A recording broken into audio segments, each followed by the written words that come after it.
it's Jennifer from Belladonna's Botanicals here. I'm wearing color, y'all. Shocking, I know, right? Anyways, so this video is going to be on my top 10 reasons when you should not work with the demonic divine. And I do get a lot of questions and a lot of things from observations and things I see in the broader community, things I've experienced and seen with clients and customers, and just based on a lot of questions I get. So without further ado, let's talk this through. Because this is going to be like kind of some pros and cons and things to watch out for. So my number one reason that you should not be working with the demonic divine, if you have out of control, untreated alcoholism and addiction.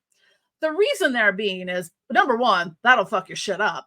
And number two is that you often can end up feeder spirits and parasitic entities love your addiction and alcoholism. You're going to be covered in astral parasites and all kinds of stuff like that. And it will get nasty. And you may also be dealing more so with like malevolent trickster spirits than who you think you're actually working with. Are you working with Lucifer, or are you working with some, feeder parasitic entity? Now, I talk about this. I'm also coming from an informed place with a deep understanding of addiction and alcoholism, because as I've mentioned previously, that 15 out of 17 years with my ex-husband were in active alcoholism and addiction. He's been sober, great, fine, whatever. Now, I will add the caveat that yes, using entheogenic plant medicine, however you want, whether you're using flying ointments, whether you're using psilocybin, marijuana, anything on down the line of ayahuasca, other types of mushrooms, things like that, or peyote, etc. Those are fine in moderation. I wouldn't want to be doing, macrodosing psilocybin every single day, because again, you're going to be attracting some lovely parasitic entities and feeder spirits that are going num num num on you.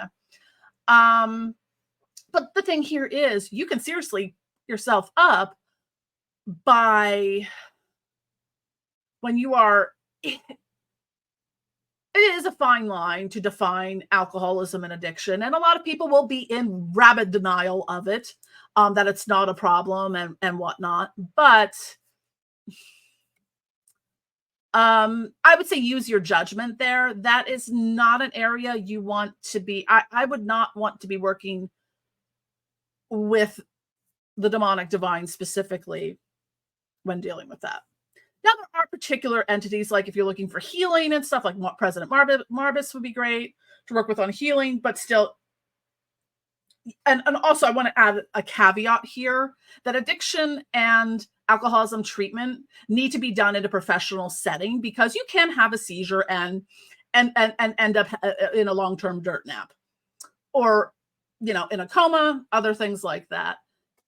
That's something, no. Leave the demons behind, get professional help if you're seeking treatment to stop drinking or stop doing drugs, because quitting those things cold turkey can have deadly consequences. And trust me, I know that from experience. Because I've lost people that way, or I know people who've lost people that way. So the number two one I want to talk about, and this one I'm going to talk a little bit more about my personal experiences here.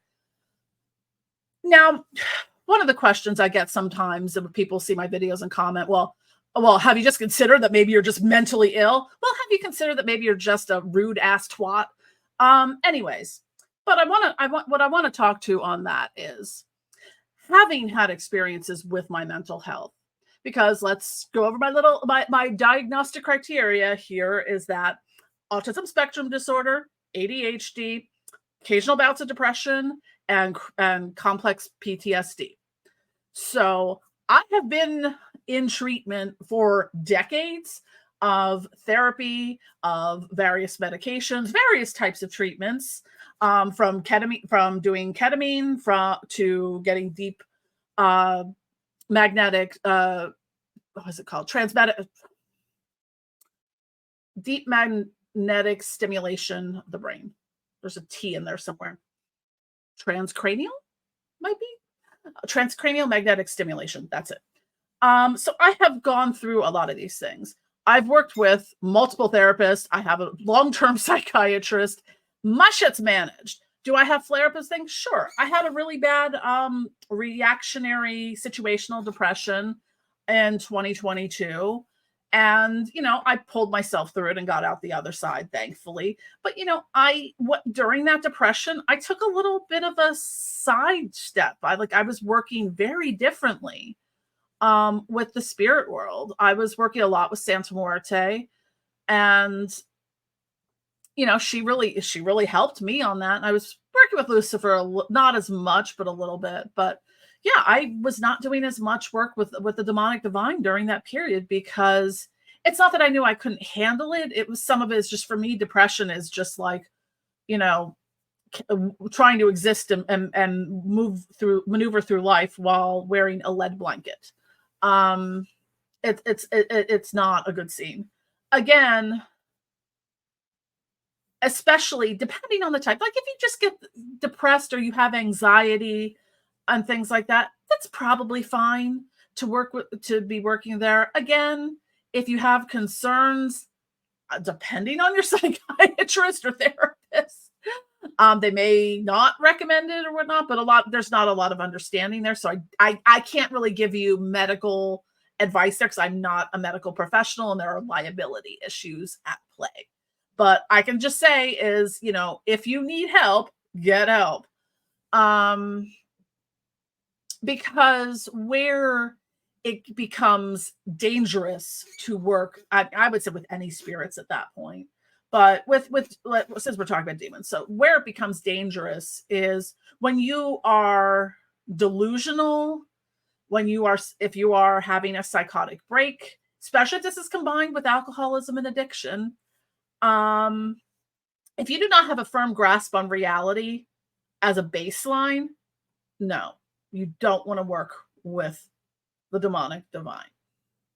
Or just put it on the back burner, get to it when you're in a better place to do so. Because again, you can royally fuck things up by, if you are delusional and you think if people are out and paranoid and think people are out to get, suddenly you're sending death curses to everyone. Do you think that's not going to have some kind of karmic reparations on you, and that you're going to end up with return to sender stuff thrown at you? That's going to make your mental health stuff even worse. Now, I talk about this a lot because spiritual psychosis is a topic that comes up often. And, what I would say with this is, now, when I have been extremely triggered on the CPTSD thing, and I've had dissociative episodes, I am not aware of what is going on. I can't tell you anything about it. All I know is, oh fuck, I woke up in a pile of broken glass cut up to shit. That's all I know. I'm not going to tell you about some weird, fantastical, wonderful thing I had with, experience I had with Lucifer, because I am physically gone. That's how I can tell when I am working within the spirit world and when I understand the difference. Because if I was in a psychotic break, if I was dissociated, I'm not going to be able to tell you about what I'm experiencing. I can put some pieces together based upon, the path of destruction I left in my wake. But, again, use your discernment as to, maybe this isn't the right time, and to not force the issue. Don't feel pressured that you have to do this. It's okay to put things aside for months, years if you need to. Taking care of yourself and getting better is the goal. And you can't solve all your freaking problems with magic, with demons, with working with spirits, doing rituals and spells. Sometimes you need to do the mundane bullshit, like take your damn meds, go to the doctor, and all that stuff. You need to do that too. This is not a replacement for that. Whether, I mean, and I'm talking anything, whether it's your aromatherapy, whether it's Reiki, whether it's Qigong, whether it's crystal healing, any of that, it is not a replacement for taking care of yourself.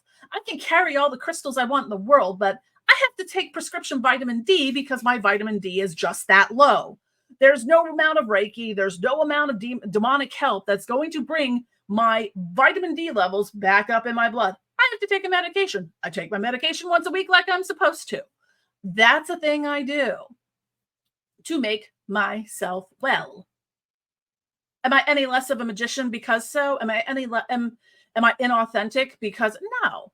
And the people that will tell you that, and the ones that want to have a magical solution for everything, to each their own. But like, I don't trust it. I mean, to me, that's a red flag. So, moving on from that, because sometimes you do have to do the mundane shit to get the magical shit done as well.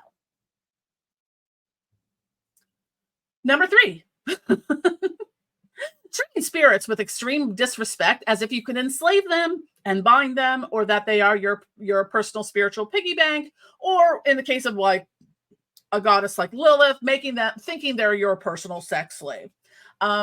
Yeah, you're gonna find out really hard and fast that that is not kosher. That they're not going to treat you think that they're going to give you what you want while your boots up against their throat, and they are far more greater and powerful than you, puny little humans and your puny little human egos. Check yourselves.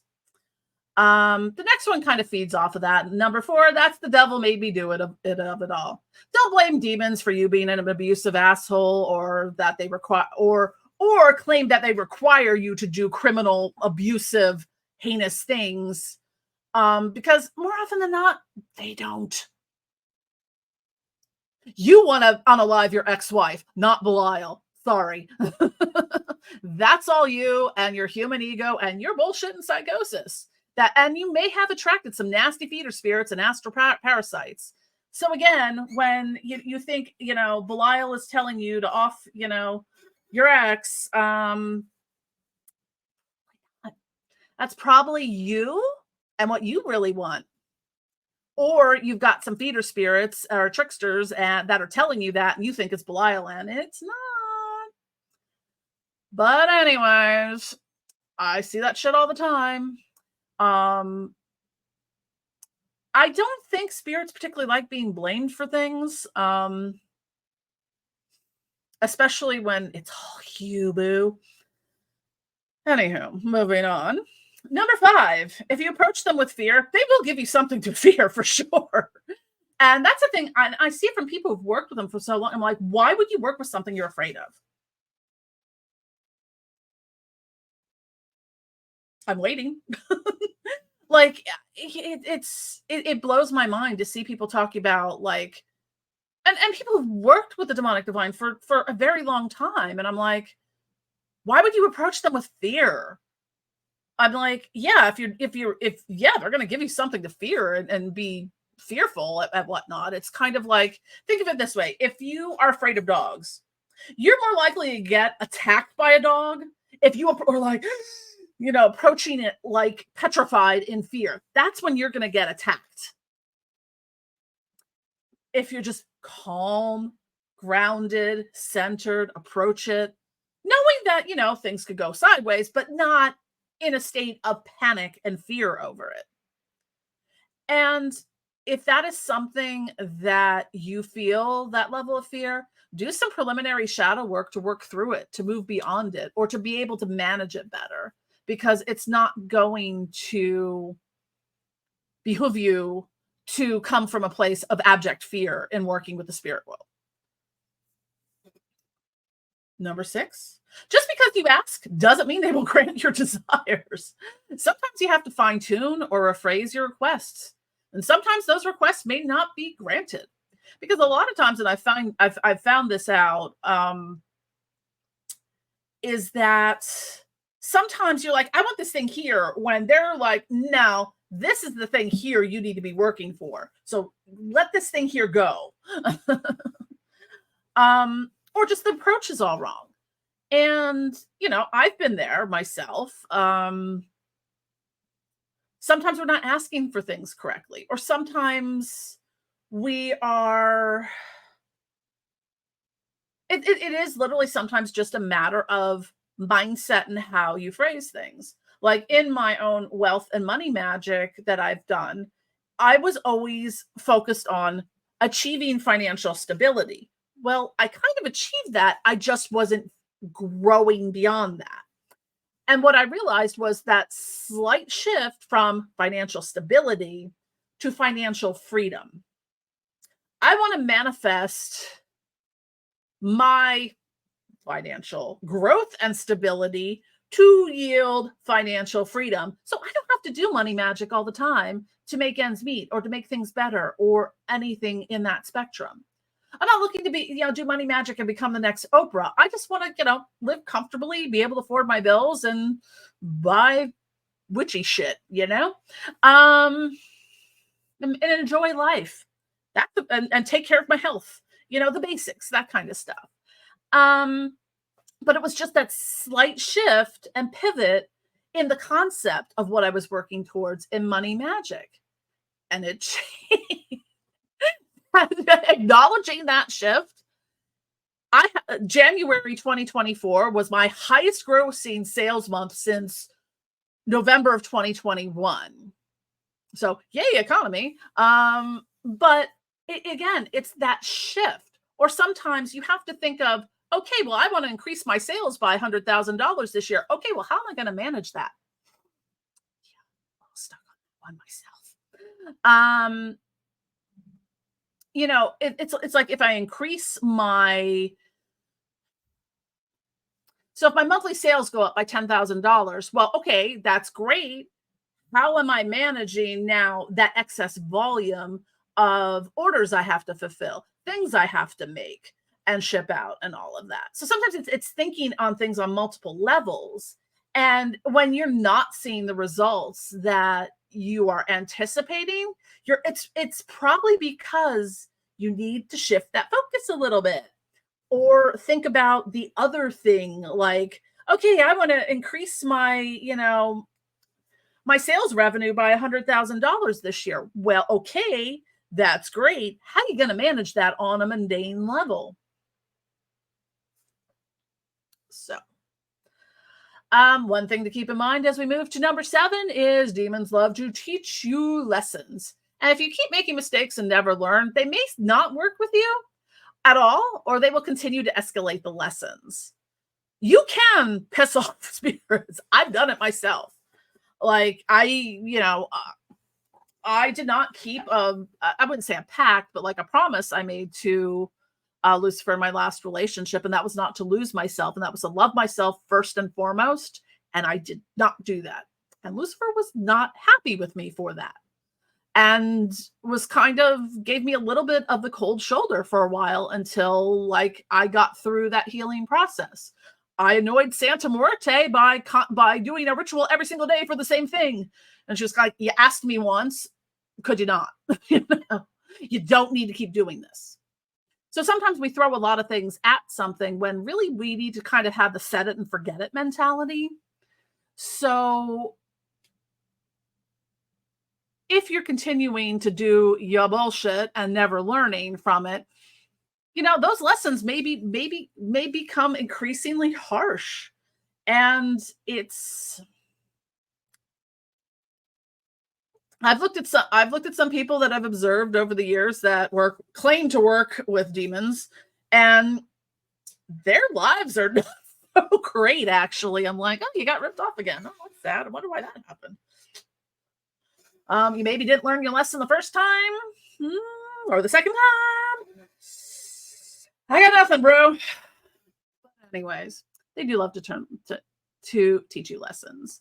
And not for nothing, those lessons, if you're doing a lot of petty magic, the death cursing people because you stubbed your toe or your mailman delivered your package late and stuff like that. Yeah, some of that stuff that they're gonna, you may learn a thing. or not. Um, Number 8, working with the demonic divine is not for everyone, and that's okay. There are spirits that I don't work with. I well, you talk when I mentioned before about if you approach them with fear, they will give you something to fear. I'm not comfortable working with the Fae. I look around expecting the Fae to be like, you know. Yeah, I'm not comfortable working with the Fae. I was a little apprehensive about working with the Jinn, and just this past month, have a video coming out with this soon. I started doing the Nectamaran, hopefully I'm pronouncing that right, Gates path working. And I worked with the first, you're working with the genie of the gates for that. So yeah, it was actually a very wonderful experience. I don't know why because sometimes people will instill fear. I had a bad experience, so you're going to have a bad experience too. Or, oh my God, it's, working with the Fae and the Jinn, it's going to, and I've heard that of somebody that like working with Belial will fuck your shit up. I'm like, well, yeah, it'll fuck your shit up if you're a dipshit. And I've run into things with Belial before where I needed to learn a lesson. It was at one point in time where it was like, oh my God, I feel like it literally was annoying. Yeah, I was going back and forth on something as I was going through breakups and stuff, and I was kind of like, do a cord cutting, let us get back together. No, I want to cut the cords. Let's do something to get us back together. And finally, it was like, we're going to give you the treatment. And I was like, okay. And then Arachne came in. I think I was working in the astral realm. And then Arachne came in, and suddenly I was dangling by my feet from the ceiling. They're like, okay, we're going to leave you there until you learn your freaking lesson. So they will teach you things. And it's okay if you are not comfortable. You don't have to work with Belial because other people work with Belial, or because, some path working says you have to work with Belial first. And whatnot, because I had no problems working with Belial, because when I came to Belial, see, also going back to point number 2 of mental health issues, if I was just like, I was like a little apprehensive about it, because I've heard people have had various experiences, and he was like, well, yeah, you're coming to me from an entirely different place. You've been doing the work. You've been doing the shadow work for decades at this point. Those other people are just starting it at an entirely different place than you are. So I had a much easier thing because I had done so much preliminary work on my own in that grand mundane world to fix my brain. So now, when it comes to working with demons, point number 9 is start slow. Rome wasn't built in a day. There are times when I work with multiple demons at the same time, or goddesses, or entities at the same time, and sometimes that's okay. Sometimes it's a lot. It's a lot of energy to do that, and I sometimes find it's a little easier to work in the astral realm if I have to evoke 10 different, spirits at the same time. But yeah, it's not like I'm working through, this is the 76-week Goetia. That's more than a year worth of weeks, since there's 52 weeks in a year. This is probably going to take me a solid 2 years to work through. I might get through it quicker. I mean, it's what am I recording this? It's February 11th when I'm recording this, and I just finished working through Visago, the third spirit of it.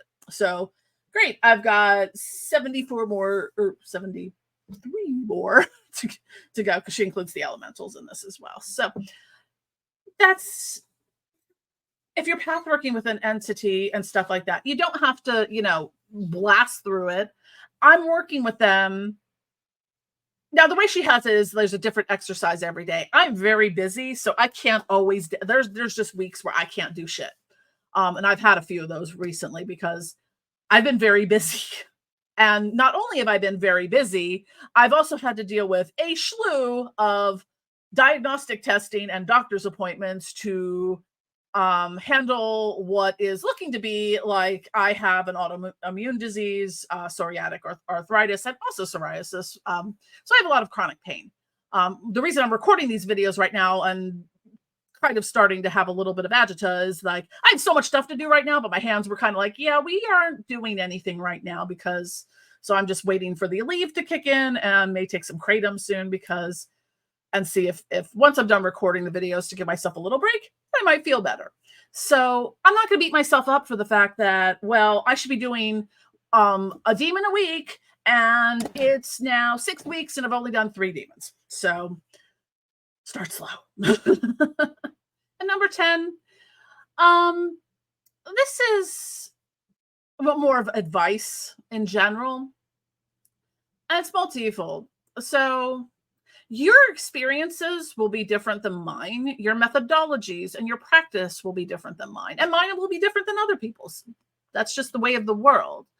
But it's not to say, research and experience, do the work. Don't look to me to say this is exactly how you're going to experience working with Lucifer or Belial or anything, 'cause it might be entirely different for you. And by all means, if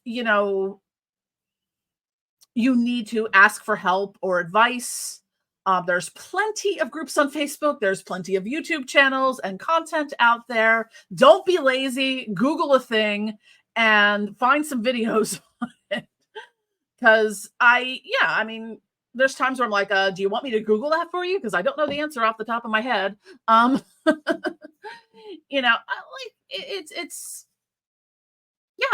just saying, do the work and know your limits. That is the important thing here. Know when to say, okay, I'm good with this, not with this. Like, some people are not comfortable if they have young children in the house working with, like, Lilith, because she's a very sexual entity.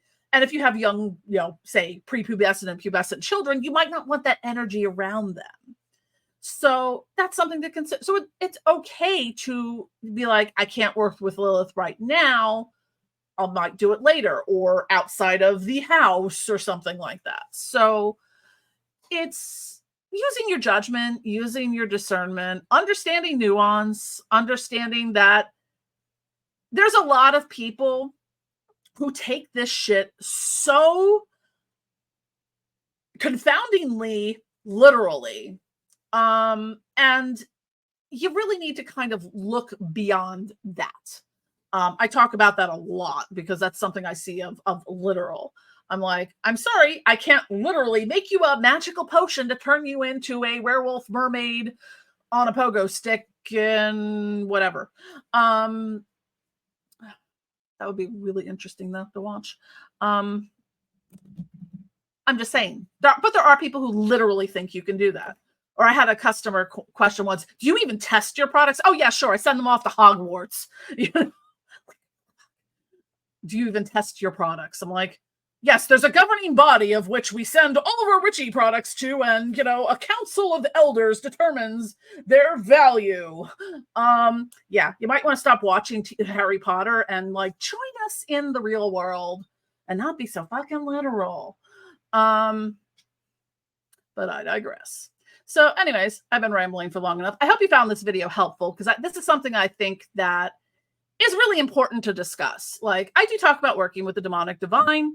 I have a good handle on it. I know my limits. I know when to say no, or I know when to kind of, if I don't have the appropriate time to dedicate to it, or I am not in the right headspace, if I am in the throes of a very deep, dark depression, I don't want to be doing that. I don't want to be working with that.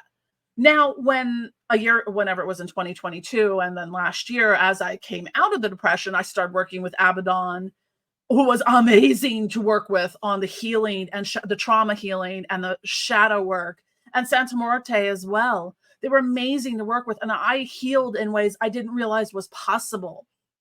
But I could not do that work if I was in the throes of that massive depression that was soul sucking, that every step I took was feeling like I was just walking into dying alone, So I knew my limits there, and it's okay. It's okay. So on that note, hopefully I covered at least the first top 10 reasons when not to work with demons, and things to consider, and that you may already be working with demons, but if you have any of these things come up, this is just a helpful checklist to go through and say, okay, well, I'm having some issues with depression. Let's kind of put aside doing this path work until I get out of that. Anyways, I'm Jennifer. Thank you for watching. Don't forget to click like and subscribe, click the notification bell, follow us on social media, and sign up for our e-newsletter because algorithms suck.